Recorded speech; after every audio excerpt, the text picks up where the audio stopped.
You are not afraid of them leaving. You're afraid you won't be able to handle it. Them not replying becomes an evidence that the relationship is about to collapse. And there are zero reasons to be miserable except for your anxious attachment. I want you to listen to me very carefully because this is important. It's not your fault, not our fault that we are afraid.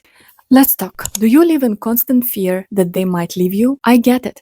There was a time in my life when I came to a therapist with this request. I'm afraid that my husband will leave me. And then she told me something I didn't want to hear. She said, yes, that's possible.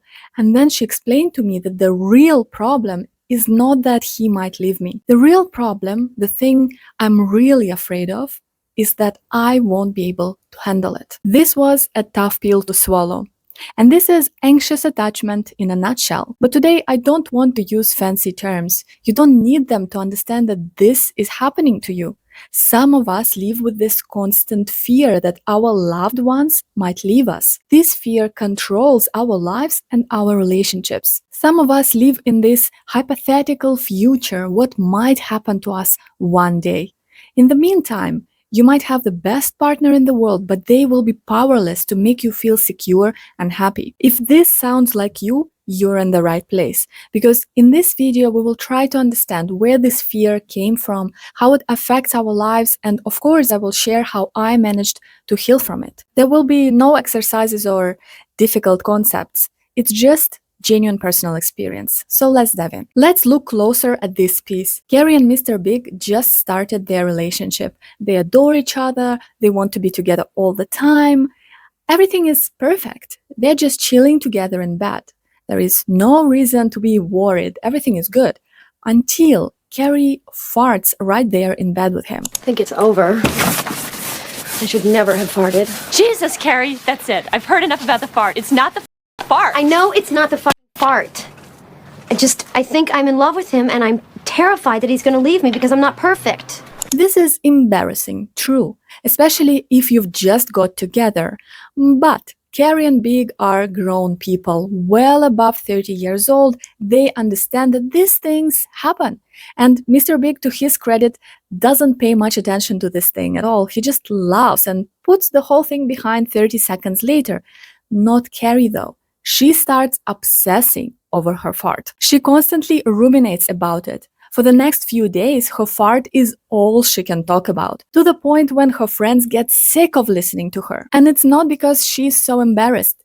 That's because Carrie genuinely believes that he might leave her because of her fart. Overreaction? For some people, yes. For example, for her friend Samantha. Carrie shares this whole situation with her, and Samantha doesn't pay attention at all. She's like, yeah, it happened to me, and whatever doesn't mean anything. She remains unbothered. For Samantha, fart is just fart. It's a moment of embarrassment that disappears the very next second. But for people like Carrie, this is not overreaction, because she is an anxiously attached person. She has this deep fear that she might be abandoned, and for people like us, being left is a constant threat. Any little hint that it might happen, sometimes totally imagined, and we are terrified. But why? Why in exactly same situation, one person like Samantha will remain absolutely unbothered and another person like Carrie will feel like her world is collapsing? Same situation, completely different reactions. The answer to this question lies in our past, most probably in our relationship with our parents.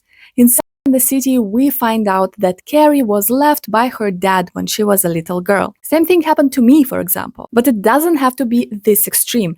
Somewhere, somehow, you did feel neglected. It taught you that people leave, that people's attachment to you is unreliable. And in your childhood brain, you have decided, maybe if I control them all the time, like checking your partner's phone, for example, or maybe if I try to be as perfect as I can be so that they are never unhappy with me, maybe then the person I love will not leave me again. You see the twisted logic, right?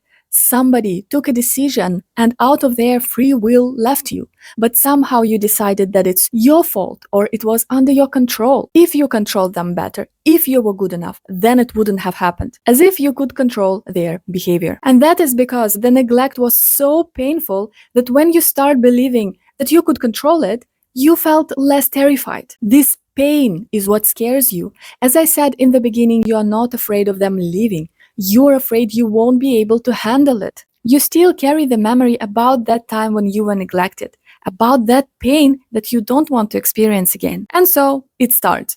You become the most clingy person you will ever meet. Where are you going? To Scabos for a few beers? Oh, can I come? Nope. Why not? Edie, I know you've been through a lot lately, but I can't hold your hand 24 hours a day. If you want this relationship to work, you gotta give me some downtime. When they are not with you, you think that they are cheating. You want to be around 24/7. You can't resist from checking their phone, and you need constant reassurance that they still love you. It gets exhausting to be around you. That's how anxiously attached people ruin their own relationships. Every small threat, or perceived threat really, becomes an evidence that the relationship is collapsing. Not because you're silly, but because you're afraid so much, you want to control them so much that your brain is wired to constantly look for these evidences. You think that if you catch it, you will reverse the breakup. And of course, if you are looking for these evidences, you will find them. That's how our brain works. Imagine a situation. You sent a text to your boyfriend and he is not replying. Instead of thinking, maybe he is busy or maybe his phone died, you jump to a conclusion that they don't love you anymore. They are with somebody else. You are looking for those evidences, remember? And them not replying becomes an evidence that the relationship is about to collapse. So you decide to immediately take action and get the situation under your control. You start calling them continuously and you start sending text after text. They go from "where are you" to "I guess this is over, your loss." And when your partner finally gets out of toilet, they see these 10 messages and 15 unanswered calls. Their conclusion: this person is crazy. She won't let me breathe. And instead of strengthening your bond, which you wanted to do, your behavior pushes them away. The effect is completely opposite. Or another situation, you two are sitting at home on a couch. You just had a fantastic dinner together, you watched a movie, everything is great, you're just chilling, and your partner is scrolling on his phone. But your brain is constantly looking for those threats, remember? And so you find it, the silence. You start ruminating. Maybe they don't love me anymore. Maybe they don't want to talk to me. So you ask for reassurance. Do you love me? And they say yes. You calm down for exactly 30 seconds until your brain finds another threat.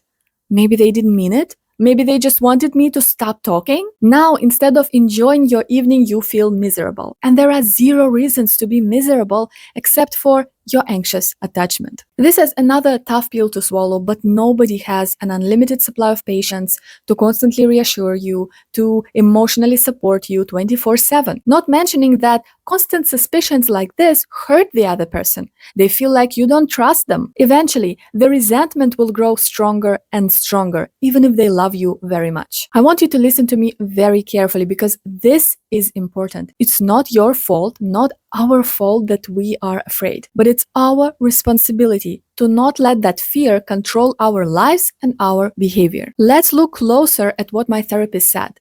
My biggest fear is not that he will leave. My biggest fear is that I can't handle it. Because when an anxiously attached person is left alone, they collapse. Their world ends. Remember how Bella Swan couldn't function in the second Twilight when Edward left her? It's just not normal, this behavior. Quite frankly, it's scaring the hell out of me. And your mother. This is our worst fear that came true. But hey, our reactions are under our control, so maybe this disaster could be prevented. After that visit to the therapist, when I shared that I'm afraid that my husband will leave me, I realized this very clearly. I cannot keep hurting my relationship with my emotional struggle. I don't want to be constantly miserable because of imaginary future when I have everything to be happy in the present. And I don't want to feel like my world will collapse if somebody will leave me. When I realized that my reactions were under my control, I also realized that some things are out of my control. The behavior of others. And this is something people like me want to control so badly. This was the aha moment for me. I started healing when I realized that I cannot control the behavior of others. No matter how often I check their phone, no matter how perfect I try to be, it cannot change whether they want to be with me or not. This realization didn't make me instantly calm, but the process has begun because I gave this responsibility back to them. I got it off my shoulders. My father left me when I was a child. And it was his choice, his responsibility. I could have done nothing about it. If my husband decides to leave me one day, it will be his responsibility. And I can't tie myself into knots to try and be perfect to prevent people from betraying me. If they betray me, I have nothing to do with it. I can grieve, but my world won't collapse because I know there was nothing wrong with me. Let's go back through our examples. Carrie farts in bed with her boyfriend, Mr. Big. What if he leaves her? Good riddance. He is an a-hole who doesn't understand that a woman is not a Barbie doll. Why would you want to be in a relationship with a guy like that who has unreasonable expectations about you and your body? What if your boyfriend doesn't reply to your texts because he is with somebody else? Well, you will find out about it. And it means one thing only: he doesn't deserve to be with you. Edward Cullen suddenly leaving and telling Bella, I'm going away and I don't want you to come with me. Let's call him for what he is. Liar. He manipulated her feelings and now left her alone. Traitor. Notice how it stops being about you and starts being about them. Liberating, right? You start feeling secure not when you know 100% they won't leave, not when they reassure you enough.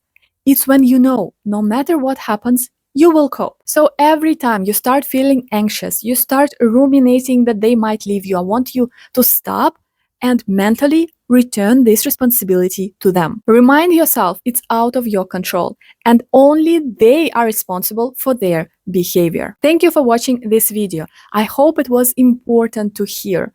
Don't forget to share your thoughts in the comments and subscribe to this channel. I will see you in my next video. Bye bye.